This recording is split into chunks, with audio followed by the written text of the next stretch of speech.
오늘부로 이 가게에서 나가주셔야겠습니다. 10년지기 친구놈이 제 얼굴에 내용 증명을 던지며 한 말입니다. 어안이 벙벙했습니다.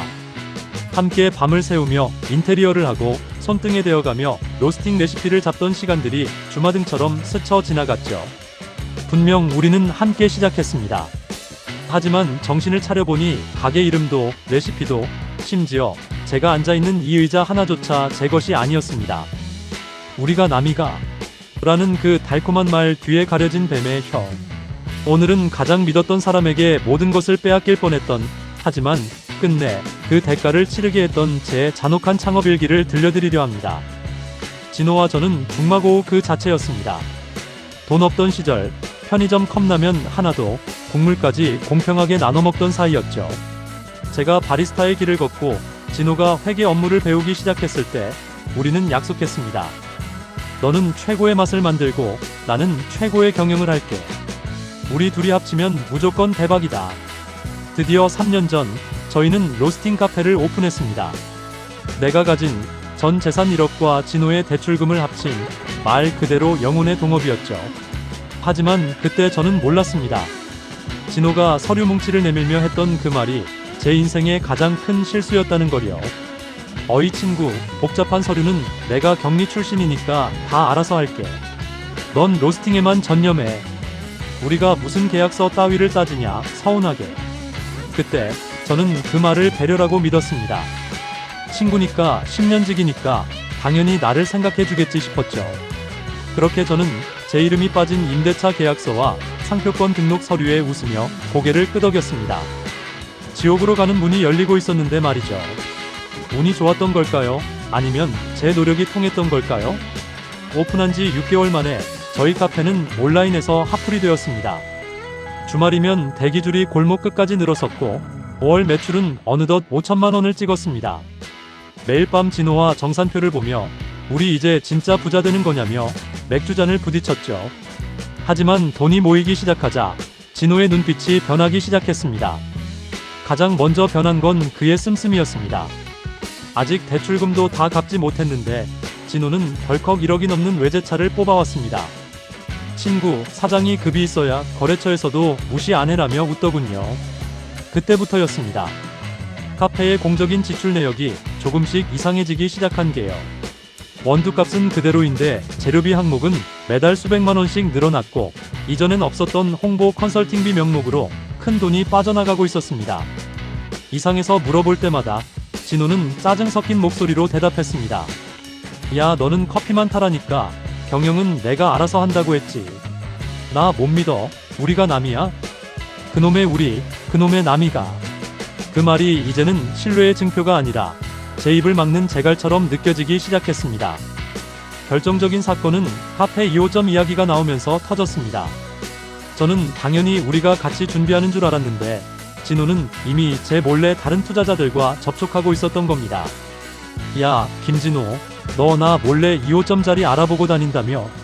그게 사실이야? 제 물음에 진호는 예전에 그 선한 웃음기를 싹 지운 채 차가운 목소리로 뱉었습니다. 너랑 하면 속도가 안 나잖아. 넌 그냥 여기서 커피나 볶아. 지분 정리는 내가 조만간 해줄게. 불안한 예감에 상표권 등록 사이트를 뒤져본 저는 그 자리에 주저앉고 말았습니다. 우리가 함께 만든 카페 이름, 그리고 제가 밤새워 그린 로고. 그 모든 권리에 제 이름은 없고 김진호 단독 명의로 등록되어 있었습니다. 10년 우정이 돈이라는 괴물에게 완전히 잡아먹힌 순간이었습니다. 상표권이 진호 단독 명의라는 사실을 확인하고 밤새 한숨도 못 잤습니다. 다음날 아침 진호와 단판을 짓기 위해 카페로 향했죠. 그런데 가게 문이 잠겨 있었습니다. 번호키 비밀번호도 바뀌어 있었고요. 당황해서 전화를 거는데 등 뒤에서 차가운 목소리가 들렸습니다. 이제 그만 와라. 여긴 더 이상 내 자리가 없어. 진호였습니다. 그놈의 손에는 흰 봉투 하나가 들려 있었죠. 10년 동안 내 고민, 내 슬픔을 다 들어주던 그 따뜻했던 눈빛은 온데간데 없고 오직 먹잇감을 내려다보는 포식자의 눈만 남았더군요. 이게 뭐야? 떨리는 목소리로 물었습니다. 보면 몰라. 해고 통지서야.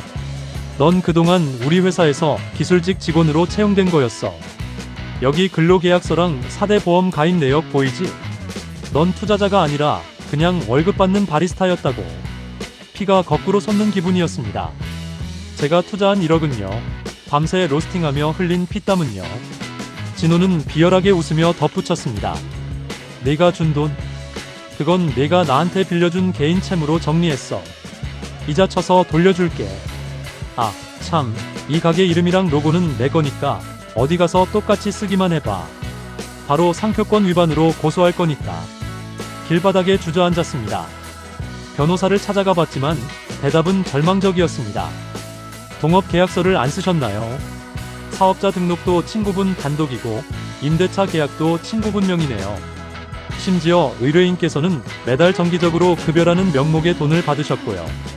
법적으로는 친구분이 사장이고 의뢰자님은 해고된 직원이 맞습니다. 제 레시피로 만든 커피 향이 카페 밖까지 흘러나왔습니다. 손님들은 여전히 즐겁게 웃으며 제가 개발한 시그니처 메뉴를 마시고 있었죠. 10년 우정을 믿고 종이 쪼가리 하나 안 챙긴 대가는 너무나 가혹했습니다. 집 보증금까지 털어놓은 터라 당장 다음 달 월세를 걱정해야 하는 처지가 됐습니다. 진호는 그 사이 인근에 2호점을 냈고 SNS에는 인터뷰까지 올리더군요. 제 피를 빨아만든 성공인데 세상은 그놈을 박수치며 환호했습니다. 저는 그저 믿었던 친구에게 버림받은 바보일 뿐이었죠. 하지만 여러분, 제가 바보처럼 친구를 믿었지만 그래도 바리스타이기 전에 이 가게의 운영자였습니다. 진호가 자기 똑똑한 것만 믿고 놓친 치명적인 실수 하나가 제 머릿속을 스쳐 지나갔습니다. 그래 진호야, 네가 법대로 하자고 했지. 그럼 끝까지 법대로 가보자. 진호는 제가 완전히 무너진 줄 알았을 겁니다. 하지만 그는 한 가지를 간과했습니다. 그가 저를 단순 직원으로 위장하기 위해 만들었던 그 수많은 가짜 장부들. 그 속에는 그가 자기 무덤을 판 치명적인 증거들이 고스란히 남아있었거든요. 진호야, 너 상표권 내 이름으로 안 한 거. 그래, 법대로 하면 내가 이길 수도 있겠지. 그런데 이거 어쩌냐. 진호의 얼굴이 순식간에 흑빛으로 변했습니다. 그놈은 카페 수익을 빼돌리기 위해 이중 장부를 작성해왔고 인테리어 비용을 부풀려 세금을 탈루했습니다. 무엇보다 결정적인 건 저를 내쫓기 위해 작성했던 근로계약서가 사실은 허위 사실에 기반한 사문서 위조에 해당한다는 증거였죠. 너 2호점 투자자들한테 내가 동의했다고 속이고 계약했지? 여기 내가 내 도장 몰래 판 거, 인감증명 위조한 거 다 있어. 이거 터지면 너는 사기죄, 횡령죄, 조세포탈까지 감옥 가는 건 시간 문제야. 10년 우정을 배신한 대가는 참혹했습니다. 조금 전까지 기세등등하던 놈이 제 발밑에 엎드려 빌기 시작하더군요. 우리 사이에 왜 이래? 내가 잠시 미쳤었나봐. 다 돌려줄게. 2호점 지분도 다 줄게. 하지만 이미 늦었습니다. 제 마음속에 진호라는 친구는 죽었으니까요. 저는 합의해주는 대신 카페의 모든 권리와 상표권을 돌려받았습니다. 그리고 그동안 진호가 빼돌린 공금에 대한 징벌적 손해배상까지 청구했죠. 진호는 결국 모든 재산을 몰수당하고 법의 심판대에 서게 되었습니다. 가장 믿었던 사람에게 뒤통수를 맞았던 흉터는 남았지만 적어도 제 꿈만큼은 지켜낼 수 있었습니다. 진호가 떠난 뒤 카페는 다시 평온을 찾았습니다. 10년 우정이 산산조각난 상처는 남았지만 저는 이제서야 진정한 내 가게의 주인이 된 기분입니다. 여러분, 제가 이번 일을 겪으며 뼈아프게 배운 게 하나 있습니다. 비즈니스는 신뢰로 시작하지만 서류로 완성된다는 사실입니다. 혹시 지금 누군가와 동업을 꿈꾸고 계신가요? 제 사연을 교훈삼아 동업 전 반드시 체크해야 할 3가지만큼은 꼭 기억하세요. 첫째, 상표권과 사업자 명의는 공동 혹은 정확한 지분대로 합니다. 알아서 할게 라는 말은 내 권리를 내가 가질게 라는 말과 같습니다. 브랜드의 심장인 상표권은 반드시 본인의 이름이 들어갔는지 직접 확인하세요. 둘째, 표준 동업 계약서는 필수 중의 필수입니다.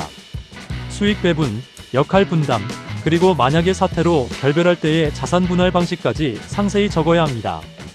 공증까지 받으면 더 좋습니다. 셋째, 정기적인 회계 감사를 생활화하세요. 믿는 도끼에 발등 찍히지 않으려면 매달 통장 내역과 영수증을 대조해야 합니다. 이건 불신이 아니라 건강한 동업을 위한 예의입니다. 우정은 돈으로 살 수 없지만 돈은 우정을 너무나 쉽게 망가뜨립니다. 정말 소중한 친구라면 오히려 더 철저하게 계약서를 쓰세요. 그게 서로의 우정을 지키는 유일한 방법이니까요. 저는 이제 새로운 도전을 시작합니다. 이번엔 누구의 그늘이 아닌 저만의 온전한 빛 아래서요. 오늘 제 이야기가 여러분께 조금이라도 도움이 되셨나요? 여러분도 혹시 믿었던 사람에게 배신당했던 경험이나 동업 때문에 고민했던 적이 있으신가요? 여러분의 사연을 댓글로 공유해주세요. 오늘 영상이 유익했다면 구독과 좋아요 부탁드립니다. 저는 더 몰입감 넘치는 사연으로 돌아오겠습니다. 감사합니다.